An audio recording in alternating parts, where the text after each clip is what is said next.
Tierra del Sol shuffleboard course will be closed for maintenance. Surveillance video released in wake of shooting during a Wildwood block party. See who's getting that around the skirts here?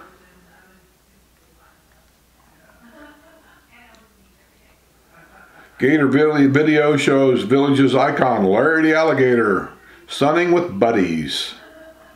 Intoxicated villager arrested after allegedly keying a woman's car at Bonefish. I read this.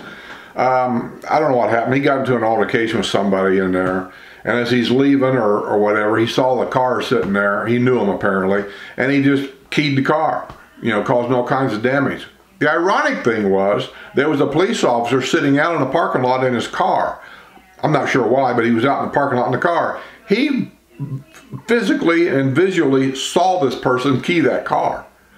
And so he goes up and questions them, and then he was halfway drunk, and so he was arrested. Younger villagers living in trust-funded home jailed after found passed out in vehicle. See, it's the problem with people with buying these homes. They're doing what they think is right for their family, and they're really not. Trust-funded home. So their grandkids move in, and they ransack people's houses around here. They cause trouble. It just happens, and it's in a lot of places. I'm not saying it runs rampant, but I'm telling you it's here.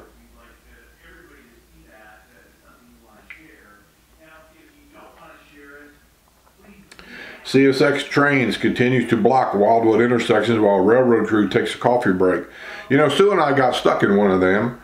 Going to Wildwood, we always take kind of like the back road over there. It's just a lot less traffic in the wintertime, and that's where the train sets. And it was just sitting there.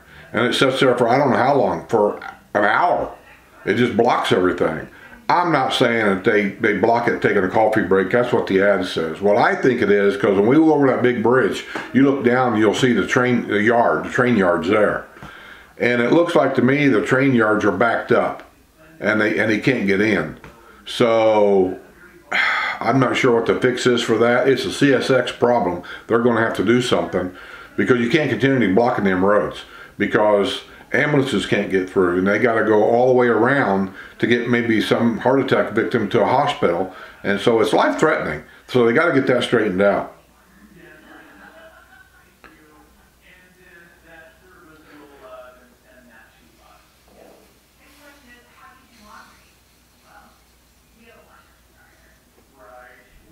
Traffic stop yields arrest of a man allegedly trafficking heroin in Lady Lake. I wonder if they got a picture of this dude.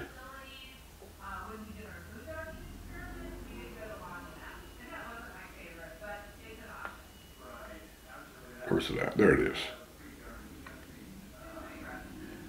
Well, that's not the right report. I'm trying to read you this report, but when I click on it, it comes up. Here we are. This is it. There he is.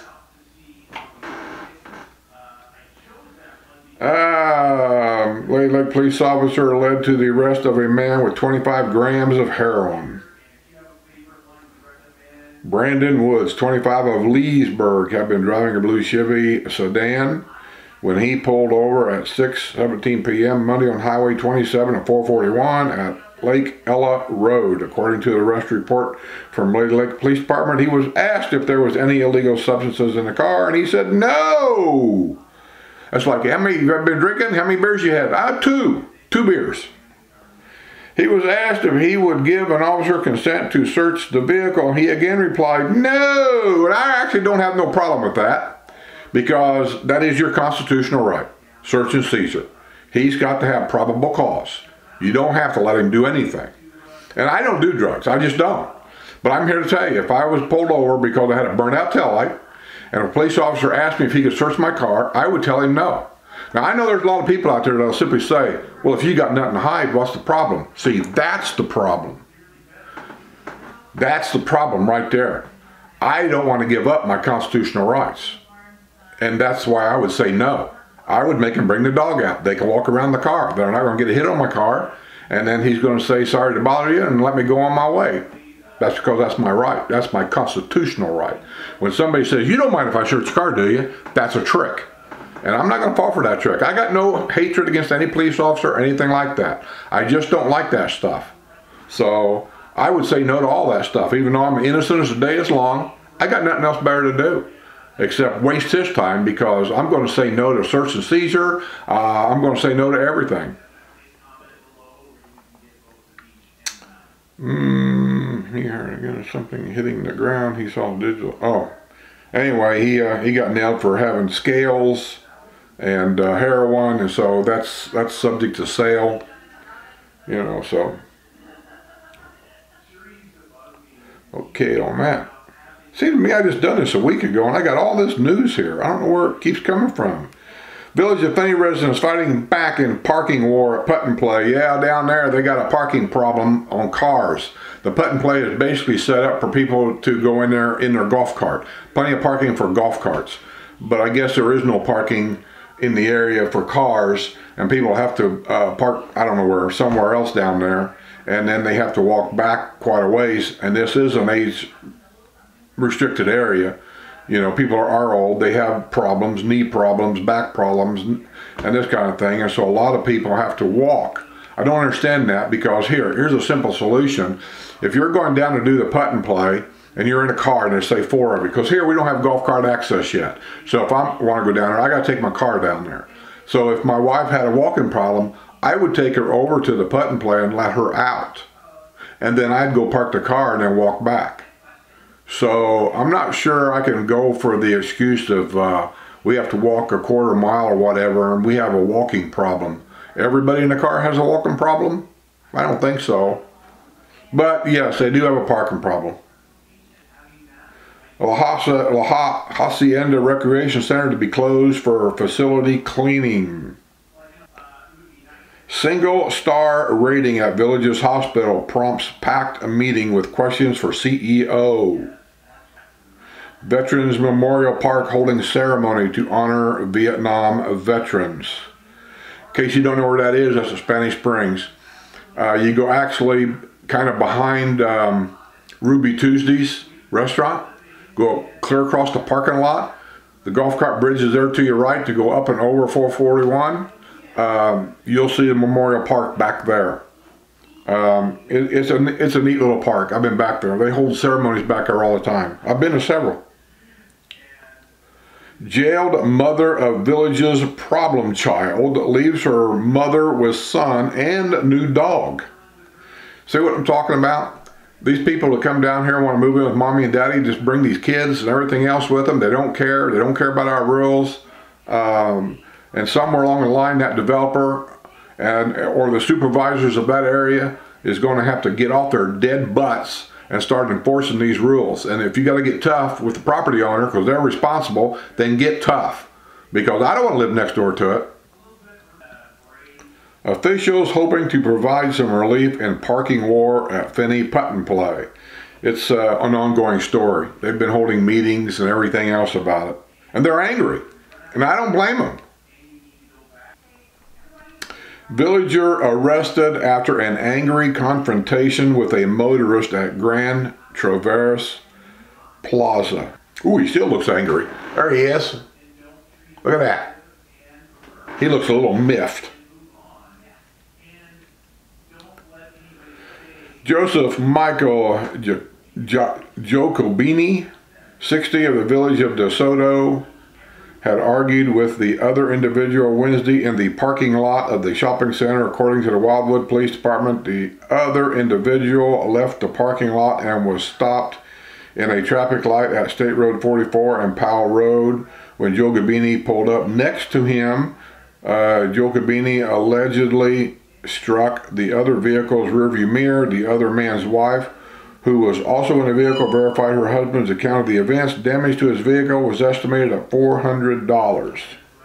He was arrested and posted out on bond, or $1,000 bond. Is that Grand? Oh no, that's not Lake Sumter, or I mean Spanish Springs. I'm sorry, Grand Traverse. That looks like to me, that's that shopping plaza basically across 44 from Wildwood. Golf cart driver transported by ambulance to Ocala Hospital after crash. Ocala woman notorious for grinning mugshot.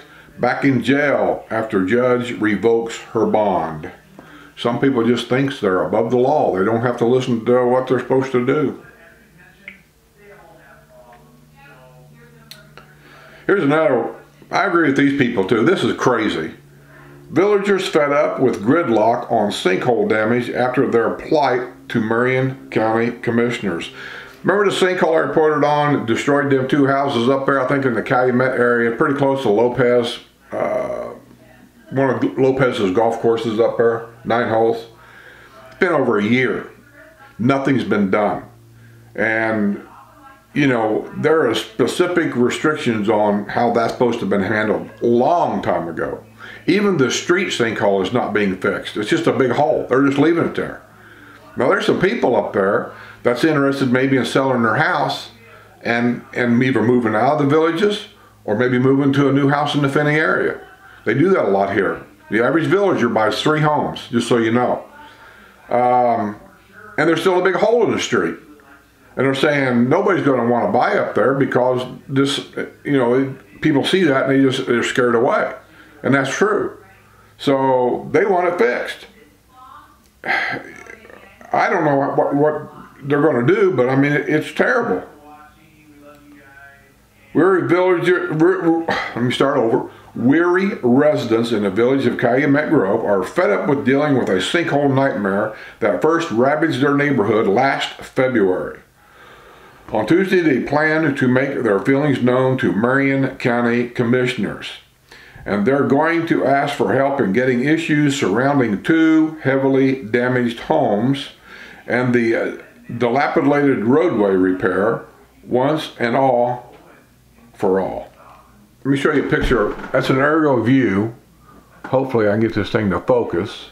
Gosh darn it, come on. Come on, focus. Well, it ain't doing a very good job, is it? Anyway, can you see that sinkhole right there? That's the road. It's been that way for over a year. This area was damaged 15 months ago. We have had roadblocks up there since.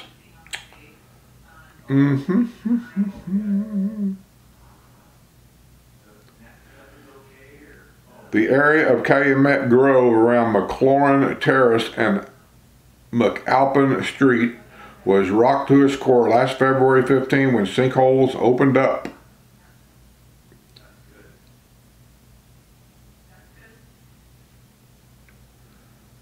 I'm trying to get on with this. It's a long ad.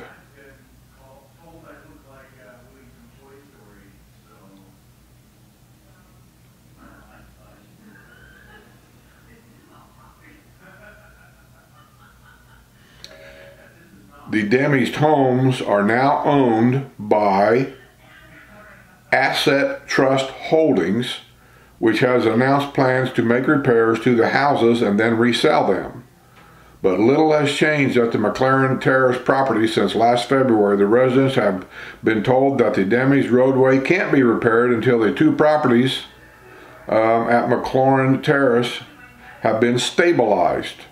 And they're simply tired of waiting for something to happen. We're concerned about how safe it is for the rest of us. There are 75 homes that rely on coming down Alpin Street, and if it erodes like McLaurin Terrace, we are going to be stuck down there. Gaines said the pump that is parked next to the storm drain on Locust Wood Court is creating a dangerous traffic issue. They started a petition to get this thing taken care of. I'm not sure how far, I'm not sure what kind of weight petitions really have. I've seen petitions with literally tens upon thousands of names on it in Indianapolis when I was up there for certain things. Went nowhere.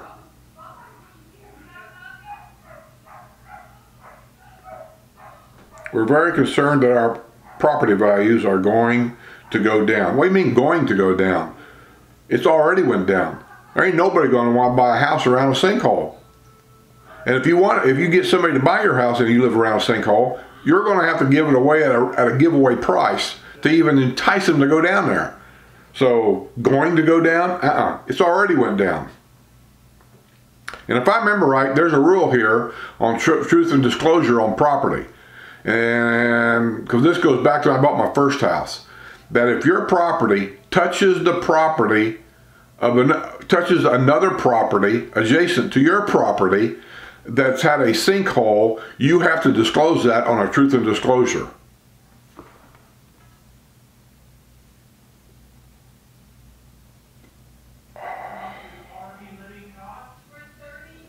Well, it goes on and goes on and goes on and goes on.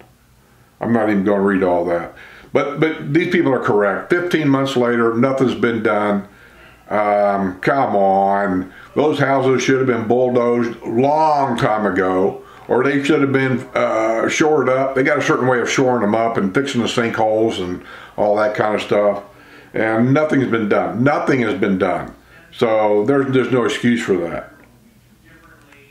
But that's really not under the developer's control anymore. That comes under your district supervisors. I don't know what district that is. District, I don't know, 5, 6, 7, whatever it is. Your district supervisors, they're the ones really that has to really go after the legal process of getting this thing taken care of. The developer sets up district rules, but after a couple of years, he pulls out of a neighborhood. The district people in that neighborhood elect district supervisors, and he's gone. And so your district supervisors are in charge there. The developer could lend you a hand. He has weight. He could lend you a hand on getting this process taken care of, but my guess is that doesn't make him any money. Other than bad publicity that could affect new home sales. He don't have any way of making $1 up there, so he's not going to spend $1. He's down at Finney, Marsh Bend, Southern Oaks, building houses, selling homes, making money. That's where he's at. He's not up there to, take care of neighborhood problems. So your supervisors, you need to get on them hard. I don't know what, is that Sumter County? Is that Lady Lake County? I don't know. But you need to get on those people too, the commissioners and all that. Really get on them and get on them hard, because that street is a public street. That street needs to be fixed, even temporarily. It needs to be taken care of somehow, somewhat. These restrictions need to be enforced. And I've always said it, they can make all these rules up all they want. My question's always been, and I'm telling you, if you're going to buy a house here, and you go down there, and you're talking to your realtor, and you're talking to the lady at the bank about financing maybe, or whatever the case may be, ask this question more than once. Who enforces the district rules? And don't fall for that simple line of, oh yeah, we have people in place. We have the deed restriction office. We have, I got them all on my phone here. We got other offices. I've called them all. And in most cases, whenever there's a problem, in most cases, you're going to get the answer of, that doesn't fall under our jurisdiction. And that's it. It goes on. So anyway, I'm going to get out of here. Hope that news wasn't too long. I got to put it up for Friday. I'll be working all this weekend over at the camper, trying to get things ready. You guys, I'll put the link below if I can get it, put it on there. Go subscribe to Skip and Sue RV Adventures. I may change that name later on, because that's a long name. And subscribe early, and that way when we start on, then we'll have a certain amount of subscribers. I'd like to get at least 1,000 real quick. I got over 3,000 subscribers on this channel.